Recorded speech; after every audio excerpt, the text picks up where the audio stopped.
Peace be with you. Friends, we come to the fourth Sunday of Easter, known as Good Shepherd Sunday, because Jesus says in the gospel, listen, I am the good shepherd.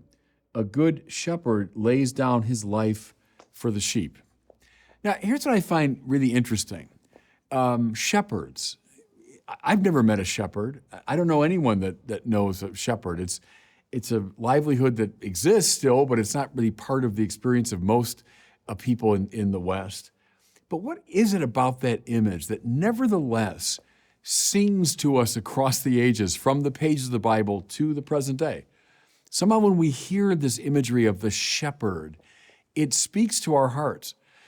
You know, Psalm 23, which we all love, the Lord is my shepherd, I shall not want. And I think of it a lot now that I'm bishop of a diocese, because when I come into Mass as the bishop, I'm wearing the mitre and I'm carrying the crozier. And the crozier, of course, is nothing but a shepherd's staff. It has the crook at the end because the shepherd had to go get the sheep if they wandered. It's got the other end where you have to fend off animals. So I identify as a bishop of a diocese with shepherds all the time. Well, what I want to do is reflect a little bit on this image of shepherd in relation to Jesus, first of all, and then secondly, in relation to leadership in the life of the church.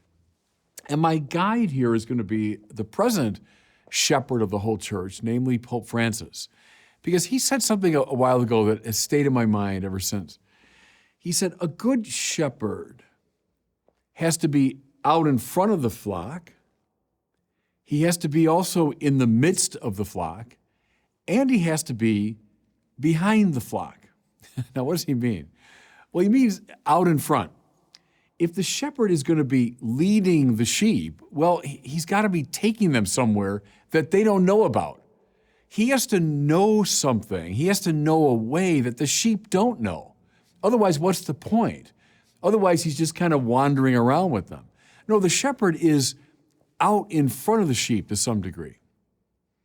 However, if he's nothing but out in front of the sheep, well, then in time he becomes irrelevant to them. He loses contact with them. He's so far out in front that it's now kind of a matter of indifference to the sheep. So at the same time, he has to be among the sheep, in contact with them. So famously, Pope Francis says the shepherd has to have the smell of the sheep. And then thirdly, he says he has to be also behind the flock. Now, what does that mean?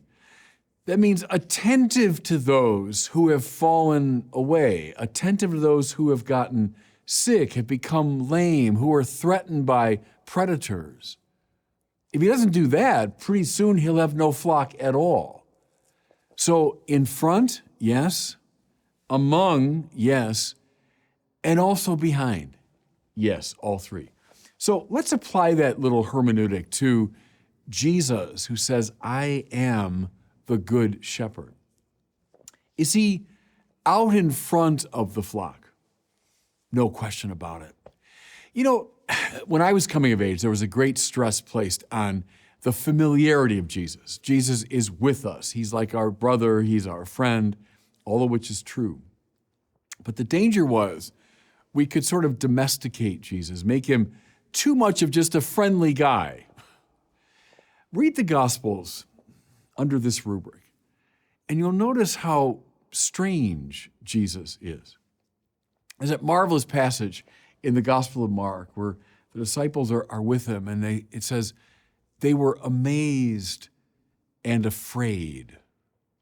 Go find it. I think it's in chapter 10 of Mark. They were amazed at him, and they were afraid. Well, why?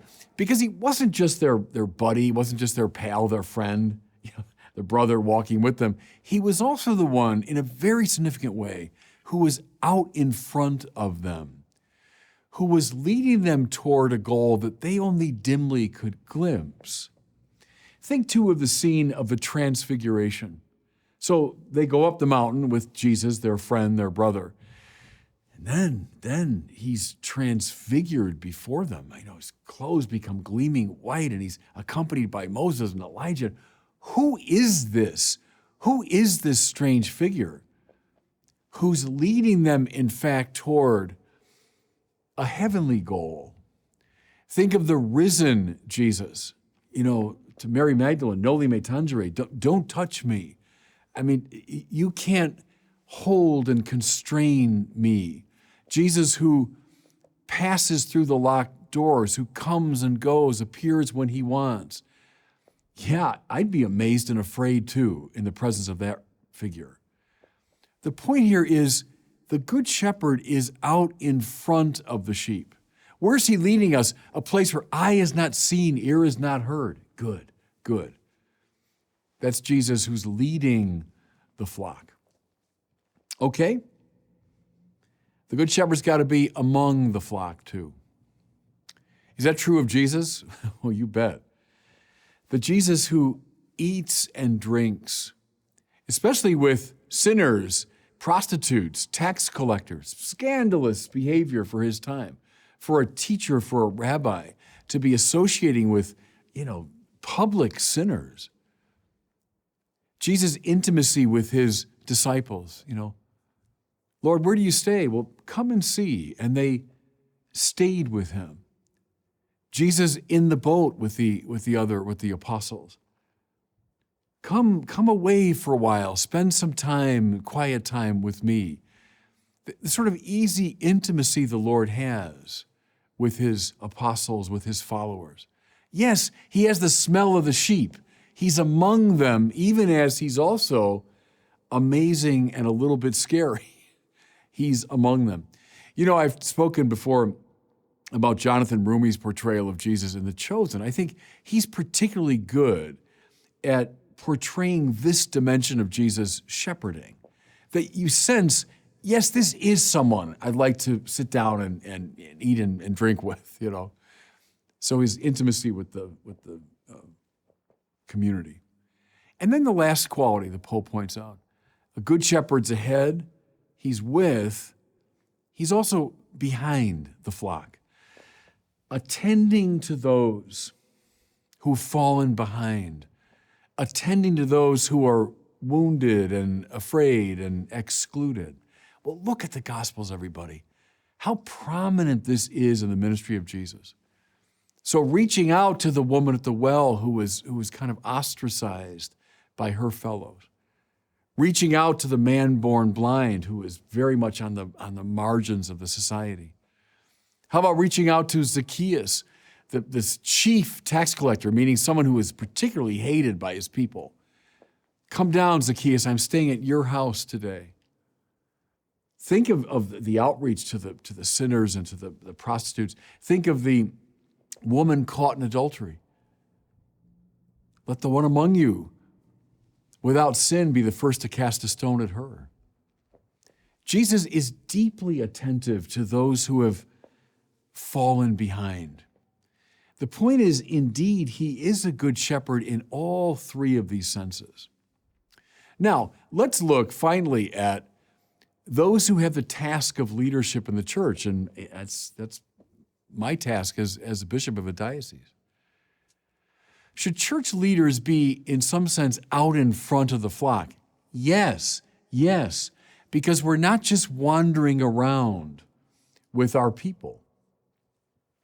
Not just being a friendly figure, but trying to lead our people someplace that they don't fully understand. This is exactly why shepherds in the church should also be theologians and should also be people of prayer. Because see, what does the study of theology, what does prayer do? They lift you up into this higher realm. So you understand where the church is going, not perfectly, but in a more intense way, understanding where the church should be going. Bishops, priests that can't articulate a vision for their people, they might be friends, they might be, companions to their people, but they're not leading them. I found my years of leadership, whether it's as rector of Mundelein Seminary, auxiliary bishop out in LA, now bishop in Winona, Rochester, is a big part of the job, maybe the principal part of the job, is providing a vision. The shepherd has to be out in front. But then, same principle. If he's only that, he's only out in front of the people, then he will lose contact with them. No, the good shepherd has to be among his people, indeed, with the smell of the sheep. I think of this in my own experience in leadership in the church. When I was rector at Mundelein, I had the practice of every morning before Mass would begin, I would get up and I'd make announcements to the community. Well, that served a certain purpose. I was indeed, conveying certain bits of information. But my main purpose in doing that was to signal to the community, here I am. I'm among you. If you need something, I'm here. If you got a question, I'm here to answer it. If there's a crisis breaking out, well, I'm here among you. And I think here I follow Cardinal Meyer, who was the Archbishop of Chicago many years ago. He spoke of the ministry of presence. And that little phrase has stayed in my mind for a long time. A large part of the ministry of the shepherd is showing up. Something I found now that I'm bishop of this diocese, and as bishop, I'm the spiritual father of the diocese. And just as a good dad shows up at his kids' events, at their games and their tournaments and their concerts and so on, that's a big part of the job for me as shepherd of the diocese, is to show up, is to be present, to go to a parish, say Mass, and just be there for the people. That last weekend I was at a parish and just made my way around the room afterwards, visiting all the tables.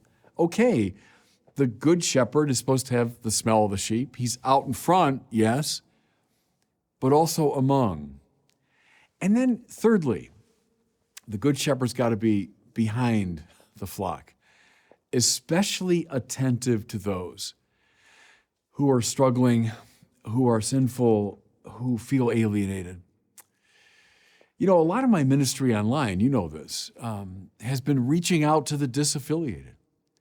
There are armies now of Catholics, especially young Catholics, who have left the church. And that's really why I've developed this ministry of Word on Fire, is to use the social media to reach out to those who, for whatever reason, have fallen away or left, stormed away, or just drifted away. Because I'm trying to be attentive to those who have fallen away from communion with the flock. Something I think of here, I might have cited it to you before, but Cardinal George of Chicago, speaking many years ago to students at Mundelein, and he said, it's great that you teach the moral teaching of the church with such clarity. I'm glad you do that. And he meant that. But he said, if all you do is drop that teaching on people, then walk away, you're not accomplishing very much. You're not, he said, a pastor. Very good insight. The pastor, yes, speaks the truth. He's leading his people, but he's also very attentive to those who, for whatever reason, have a difficult time embodying these truths. So, Jesus, thank God, we have the Good Shepherd. Out in front of us, among us, yep, behind us too. May the shepherds of the church who are participating in the office of Christ the Good Shepherd have those same qualities. And God bless you.